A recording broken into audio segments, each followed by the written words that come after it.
Truth has endurance.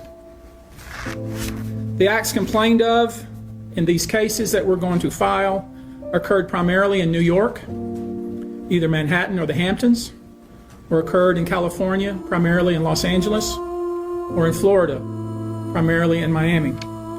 Most of these events and incidents occurred at parties, typically after parties, or album release parties, New Year's Eve parties, 4th of July parties, something they called a puppy party, the all-white party, although several of these events occurred at auditions. Many times, especially young people wanting to break into the industry, were coerced into this type of conduct in the promise of being made a star, or in the promise of having Sean Combs listen to their tape or even let them read for Sean Combs.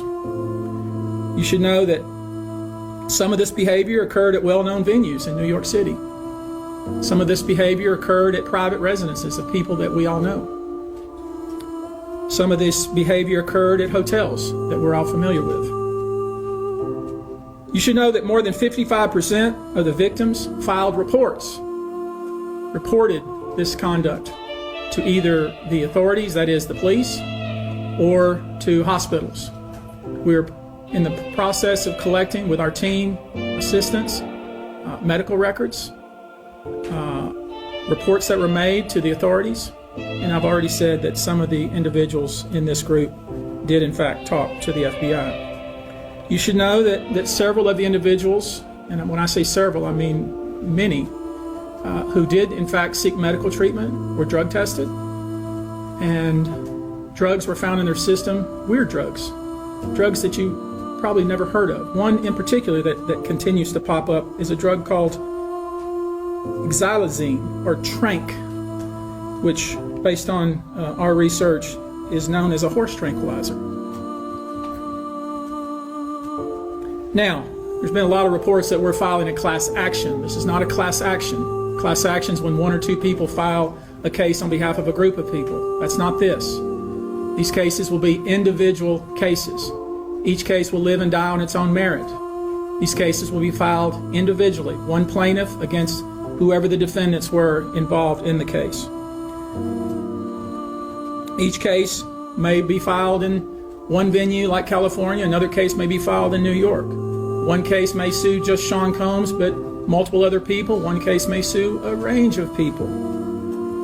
I would expect most, though, to be filed, as I said, in New York and Los Angeles. Now, I know this. Many of you came here thinking or hoping, or perhaps believing that I may start naming names. Well, that day will come, but it won't be today.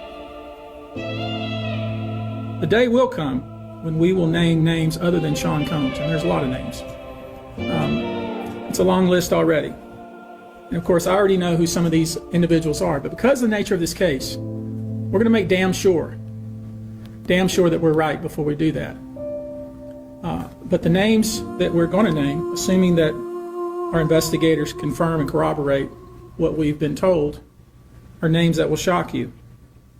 These are individual cases.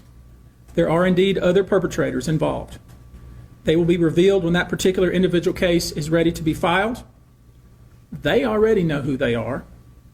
And I'm talking here about not just the cowardly but complicit bystanders. That is, those people that we know watched this behavior occur and did nothing,